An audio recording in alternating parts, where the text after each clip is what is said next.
Hello friends, I am सेवर्द मांडागा from अरम इंस्टीट्यूट। आज इस वीडियो में जितने भी सीए इंटर वाले स्टूडेंट हैं जो मई 2023 का एग्जाम्स दे रहे हैं उनके लिए अपन आरटीपी सॉल्व करेंगे। और आरटीपी किससे रिलेटेड रहेगी? जीएसटी से रिलेटेड। इससे पहले मैं इनकम टैक्स के case study based question, case scenario based question plus MCQ solve कराया था। अब बारी है जीएसटी के। जीएसटी के भी sir case scenario based question और जो एडिशनल क्वेश्चंस है वो क्वेश्चंस अपन सॉल्व करेंगे। इससे अपन का case study based questions complete हो जाएगा सर। उसके बाद अपन जो डिस्क्रिप्टिव क्वेश्चंस है या जो बड़े क्वेश्चंस है वो अपन बाद में देखेंगे। पर प्लीज ध्यान से सुनना, फ्रेंड्स तक शेयर करना, आराम से मेरे साथ सुनना, बैठना और समझना और टेक्निक समझना कि क्वेश्चन कैसे सॉल्व करते हैं, क्योंकि technique matters a lot. Case study based questions में अगर आपकी टेक्निक्स गलत है ना सर, विश्वास करो आप एग्जाम में कितना भी अच्छा पढ़ के जाओ नहीं बनेगा क्वेश्चन, फिर आप तुक्का मार के कुछ भी आ जाओगे। ठीक है, तो प्लीज ध्यान दो। और रिवीजन वीडियोस जल गई है सर, इनकम टैक्स की मैं डाल चुका हूँ, जीएसटी की चल रही है रिवीजन वीडियोस। ठीक है, मैं मेरे ख्याल से लास्ट टाइम ऑफ सप्लाई तक डाल चुका है मैंने, तो रिवीजन वीडियोस भी चल रही है, तो आप रिवाइज भी करते जाओ, प्रैक्टिस भी करते जाओ, पेपर भी सॉल्व करते जाओ। चलो सर ध्यान दो, टाइम वेस्ट नहीं करेंगे। ठीक है, आओ सर। ये आपको केस स्टडी बेस्ड सिनेरियोस दिया हुआ है, केस सिनेरियो दिया हुआ है। इसको नहीं पढ़ते अपन डायरेक्ट, मैंने आपको पहले भी इनकम टैक्स में भी ये तरीका सिखाया था सर। डायरेक्टली इसको पढ़ने का सेंस नहीं बनता, you are wasting your time. आप क्या करो सर, आप सबसे पहले क्वेश्चंस पढ़ो। और मैंने आपको बताया था सर, क्वेश्चन पढ़ने का फायदा ये होता है हमारा दिमाग माइंडसेट डेवलप हो जाता है कि उस टाइम ऊपर किस टाइप का हमें चीजें ढूंढना है, किस लॉ से रिलेटेड सोचना है, क्या सोचना है। उसके बाद हमारा दिमाग ना प्रिसाइज ढूंढता है, क्वालिटी ऑफ आंसर सर्चिंग अच्छी हो जाती है, प्लस चांसेस ज्यादा होते हैं कि आप आंसर सही ढूंढोगे और सही करोगे सर।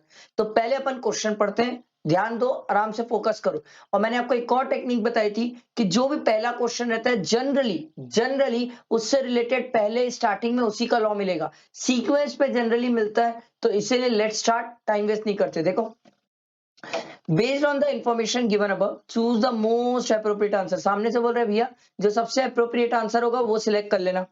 ठीक है, देखो क्वेश्चन क्या दिया हुआ है। पहला question, which of the following activity of मानवता मानवता trust does not amount to supply. आपसे पूछ रहा है कौन सी ऐसी एक्टिविटी है मानवता ट्रस्ट की जो सप्लाई को कंस्टिट्यूट नहीं करती। चलो आओ ऊपर इससे रिलेटेड पढ़ते हैं कि मानवता ट्रस्ट ने क्या क्या काम किया होगा। आओ भाई। ठीक है, ये देखो, ये रख केस स्टडी, केस सिनेरियो। मानवता trust is a charitable trust registered under 12 AB। Sir अगर आपको एग्जामिशन याद हो तो 12 AB वाले भी चैरिटेबल ट्रस्ट के एग्जामिशन में कवर होते हैं। Yes, of the income tax act 1961।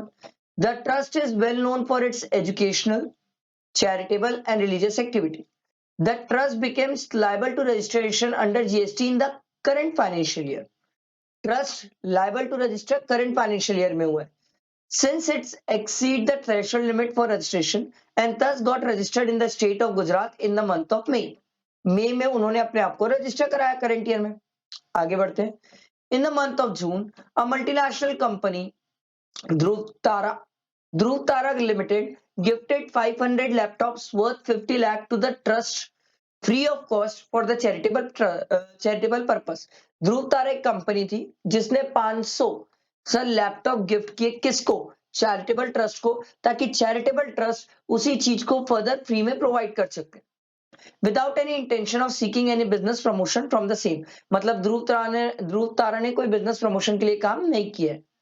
Manavta Trust distributed these laptops for free in the same month to the needy students for facilitating them in their higher studies. भाई मानवता trust ने वही laptop students को free में दे दिए। अब यहां पर स्टूडेंट्स को फ्री में दे रहे हैं तो उनसे कोई कंसिडरेशन तो ले नहीं रहे सर। ये कोई एंगल से भी शेड्यूल 1 के कोई ट्रांजेक्शन में फॉल नहीं करता।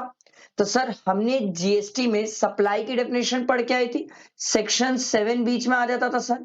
और सेक्शन 7 बोलता था भाई कि सप्लाई के केस में कंसिडरेशन होना चाहिए, या तो लैपटॉप आप फ्री में दे रहे हो तो कंसिडरेशन है ही नहीं। ठीक है, तो सर यहां पर ये एक्टिविटी कंस्टिट्यूट ही नहीं करती सप्लाई, क्योंकि सप्लाई की डेफिनेशन में ये बोला जाता है कि गुड्स और सर्विसेज होना चाहिए। चलो गुड्स तो है, पर क्या कंसिडरेशन है? नहीं सर, कंसिडरेशन नहीं है फ्री में, और ये शेड्यूल 1 में कवर भी नहीं होता। तो सिंपल सी बात है सर, ये एक्टिविटी कंस्टिट्यूट नहीं करती है सप्लाई को। देखो नीचे इसी का ऑप्शन भी दिया हुआ है। आओ सर, देखो ये क्वेश्चन पढ़ने का केस सिनेरियो फायदा है सर। देखो पहला दिया हुआ है free laptop distributed to the needy student, पहला ऑप्शन ये था। आगे भी ऑप्शन पढ़ लेते। देखो boarding lodging maintenance of the senior citizen by the old age home. Sir अगर आपको याद हो तो ये एक्टिविटी टैक्सेबल है प्रोवाइडेड, सर इसमें एग्जेम्पशन भी है। अगर 60 या 60 अबव ओल्ड एज वालों को रख रहे हैं और उनका जो मेंटेनेंस चार्जेस ले रहे हैं सर, जो मेंटेनेंस चार्जेस है बोर्डिंग लॉजिंग मेंटेनेंस चार्जेस, वो अगर 25,000 से एक्सीड नहीं करता तो एग्जेम्प्ट है। पर ये सप्लाई तो है ना सर, सप्लाई कोई भी चीज पहले टैक्सेबल हुई उसके बाद एग्जेम्प्ट हुई, ठीक है। डायरेक्ट तो एग्जेम्पशन नहीं दी जाती है। अगर कोई चीज पे टैक्स ही नहीं लगता तो उसे तो अपन शेड्यूल 3 में नॉन टैक्सेबल ही बोल देते हैं। पर सर एग्जेम्पशन वाली बात क्या होती है, पहले टैक्स लगा बाद में सरकार ने एग्जेम्प्ट किया।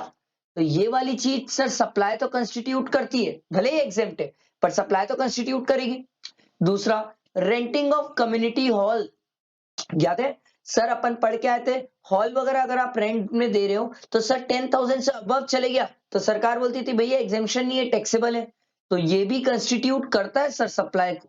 आगे देखो रेंटिंग ऑफ रूम्स, रूम्स के लिए तो हम पढ़ के आए सर 1,000 की लिमिट होती थी, 1,000 से एक्सीड कर गया सरकार बोली भैया ये भी सप्लाई है, ठीक है। और अगर 1,000 से कम रहेगा तो एग्जेम्पशन है। बट सर कहीं ना कहीं टैक्सेबिलिटी की तो बात थी, तो ये भी सप्लाई तो कंस्टिट्यूट करती है। तो हमारा ऑप्शन कौन सा हो जाएगा, ए, क्योंकि सर ये एक्टिविटी कंस्टिट्यूट ही नहीं करती supply.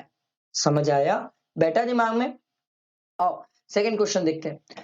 Compute the value of inward supply, inward supply, ठीक है, on which tax is payable by Manavta trust under the reverse charge. लो भैया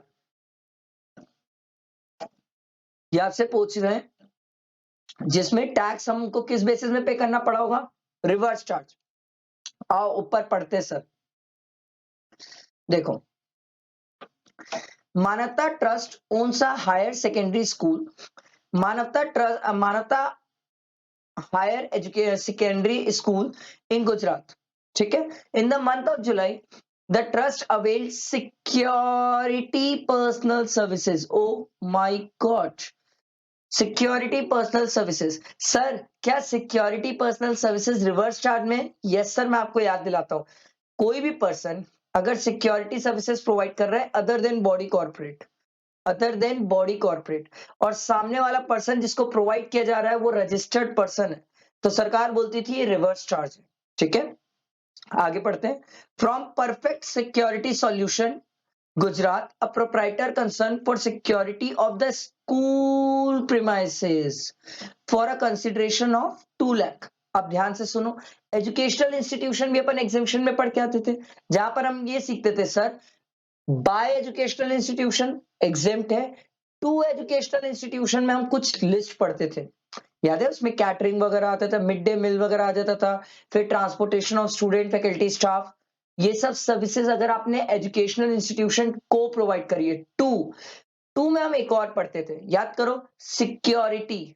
याद आया सर, सिक्योरिटी पढ़ते थे, सिक्योरिटी, सिक्योरिटी, हाउसकीपिंग, मेंटेनेंस, ये वाली सर्विसेज हम पढ़ते थे जो एजुकेशनल प्रोवाइड इंस्टीट्यूशन को प्रोवाइड की गई है टू एजुकेशनल इंस्टीट्यूशन, तो एग्जेम्प्ट होता था। तो सर ये जो सिक्योरिटी सर्विसेज है देखा जाए तो ये रिवर्स चार्ज में होना चाहिए था, पर बच गए सर क्योंकि टू एजुकेशनल इंस्टीट्यूशन है, तो सर ये एग्जेम्प्ट है, ठीक है, ये एग्जेम्प्ट है। आगे देखो, it also receive legal consultancy services. जैसे ही ये पढ़ता हूं मेरे दिमाग में सिंपल आता है सर, जो भी लीगल कंसल्टेंसी सर्विसेज है, या तो advocate, other than senior advocate, अगर ये प्रोवाइड की जा रही है किसको, बिजनेस एंटिटी को, तो सरकार बोली थी रिवर्स चार्ज है। याद है हम पढ़ के आए थे, प्रोवाइडेड बिजनेस एंटिटी का टर्नओवर एग्जेम्पशन लिमिट से ऊपर रहना चाहिए सर, प्रीवियस ईयर में उसका टर्नओवर एक्सीड कर जाना चाहिए एग्जेम्पशन लिमिट से, तो उस केस में रिवर्स चार्ज पे टैक्सेबिलिटी है। अगर बिजनेस एंटिटी का टर्नओवर एक्सीड नहीं करता एग्जेम्पशन लिमिट से, तो सरकार ने इसी केस में आपको एग्जेम्पशन भी प्रोवाइड की थी। याद आ रहा है हम कैसे कनेक्ट कर रहे हैं, रिवर्स चार्ज और एग्जेम्पशन दोनों को साथ साथ कवर कर रहा हूं, लीगल सर्विसेज, उसकी रिवर्स चार्ज और उसी से रिलेटेड एग्जेम्पशन। सर टैक्सेबिलिटी तभी आती थी जब जब ये जो बिजनेस एंटिटी है इसका टर्नओवर एक्सीड करता था। अगर इसका टर्नओवर एक्सीड नहीं करता ना तो टैक्सेबिलिटी भी नहीं आती है। ये मैं बहुत अच्छे से अभी रिवीजन में कवर करवाते टाइम सर अच्छे से कनेक्ट करके बताया था सर।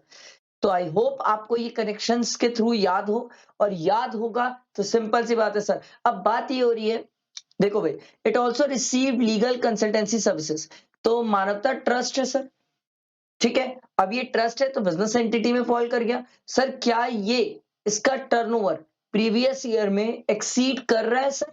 क्योंकि देखो एक खास बात है, क्वेश्चन के स्टार्टिंग में अगर आपने देखा होगा तो ये बोल रहा है the trust became liable to registration under GST in the current financial year since its exceed the threshold limit for registration. Current year में तो थ्रेशोल्ड लिमिट से एक्सीड कर गया। अब पिछले साल का थ्रेशोल्ड लिमिट से एक्सीड किया कि नहीं, क्वेश्चन में आगे ढूंढना पड़ेगा। देखो सर, तो लीगल सर्विसेज रिसीव किया a form of advocate for the issue relating to the set school for 1,20,000 in the set month. तो सर लीगल कंसल्टेंसी सर्विसेज की बात है, बिजनेस एंटिटी का टर्नओवर चेक करना पड़ेगा। और सर मानवता ट्रस्ट का पिछले ईयर का टर्नओवर दिया हुआ है क्या, देखते हैं सर। ये तो एक्सपेंसेस दिया हुआ है for the month of August, ये नहीं है सर। इसके बाद ये services in respect of services है, नहीं है। आ गया, all the figures given above are exclusive of taxes wherever applicable, ठीक है। एग्रीगेट टर्नओवर ऑफ द मानवता ट्रस्ट फॉर द ए, देखो देखो देखो देखो दिया हुआ है, preceding financial year was 15 lakh. तो मानवता ट्रस्ट का प्रीसीडिंग फाइनेंशियल ईयर में टर्नओवर सर एक्सीड ही नहीं कर रहा थ्रेशोल्ड लिमिट से। तो सर उस केस में लीगल कंसल्टेंसी सर्विसेज जो मानवता ट्रस्ट को मिली है सर, वो एग्जेम्पशन में चले जाएगी, क्योंकि उसका टैक्स सर उसका टर्नओवर एक्सीड ही नहीं किया। टर्नओवर अगर एक्सीड करता बिजनेस एंटिटी का तो उस केस में वो रिवर्स चार्ज में जाता, यहां तो रिवर्स चार्ज में जा ही नहीं सकता। समझ आई मेरी बात? तो सर सिंपल सी बात है, ये जो सर्विसेज है, ध्यान दो, ये वाली सर्विसेज आ सकती थी रिवर्स चार्ज में, बट अभी तो ये एग्जाम पे चले गई सर, क्योंकि टर्नओवर लिमिट जो है वो क्रॉस नहीं करी। तो दोनों जो रिवर्स चार्ज वाली चीजें थी, वो दोनों रिवर्स चार्ज वाली चीजें एग्जाम कैटेगरी पे चले गई। तो वैल्यू ऑफ इनवर्ट सप्लाई, जिसपे रिवर्स चार्ज के बेसिस में जीएसटी देने की जरूरत पड़ सकती थी मानवता ट्रस्ट को, वो पड़ेगी ही नहीं, क्योंकि दोनों केस में एग्जेम्पशंस आ गई है। ठीक है, तो चलो सर, हमसे तो यही पूछा था ना क्वेश्चन, आ गया हमसे, देखो क्वेश्चन यही पूछा था सर, रिवर्स चार्ज के केस में वैल्यू ऑफ इनवर्ट सप्लाई क्या होगा, नील, सिंपल नील। उसके बाद देखो, compute the value of exempt supply made by Manavta trust for the month of August. आपको वैल्यू ऑफ एग्जेम सप्लाई बताना है, और भाई वैल्यू ऑफ एग्जेम सप्लाई बताते हैं। ठीक है, वैल्यू ऑफ एग्जेम सप्लाई मतलब समझ रहे हो ना, मानवता ट्रस्ट ने ऐसी कौन सी सर्विसेज दी है जो एग्जेम कैटेगरी पे है। देखो, Manavta Trust furnished the following information regarding the expenses incurred by it in the month of August for all the transaction being interstate. Interstate है ना, इन्होंने एक्सपेंस किया है, इन्होंने एक्सपेंस किया है, ठीक है, ये चीज ध्यान रखना सर, इन्होंने एक्सपेंस किया है। तो इन्होंने सर, इनके लिए ये क्या होगा, इनवर्ड होगा। आप बोलोगे सर ये इन्वर्ट कैसे हुआ, आपको कैसे समझ आया? सर सिंपल सी बात है, इन्होंने एक्सपेंस किया मतलब इन्होंने किसी और को पेमेंट्स किए ये सब चीजों के।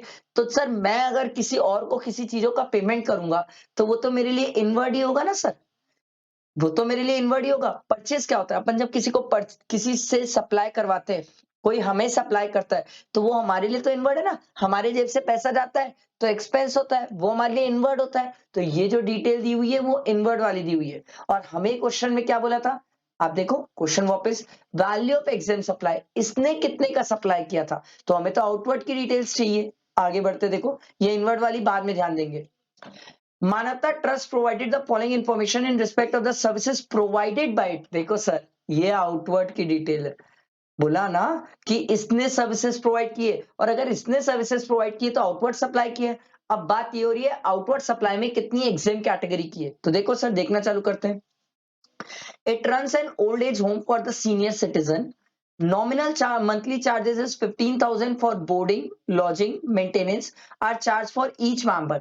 Total number of members कितने, 20। सर ये तो 25,000 से कम है, और हम पढ़ के आए सर 60 से अबव वाले लोग 60 या 60 से अबव वाले लोग अगर 25,000 से ज्यादा पर मेंबर पर मंथ अगर चार्ज किया जा रहा है तो टैक्सेबल है, पर यहाँ तो 15,000 चार्ज किया जा रहा है सर, और 20 मेंबर्स है तो ये तो एग्जेम्प्ट है सर। तो 15,000 इंटू 20 ये आ जाएगा आपका सर 3 लाख रुपीस।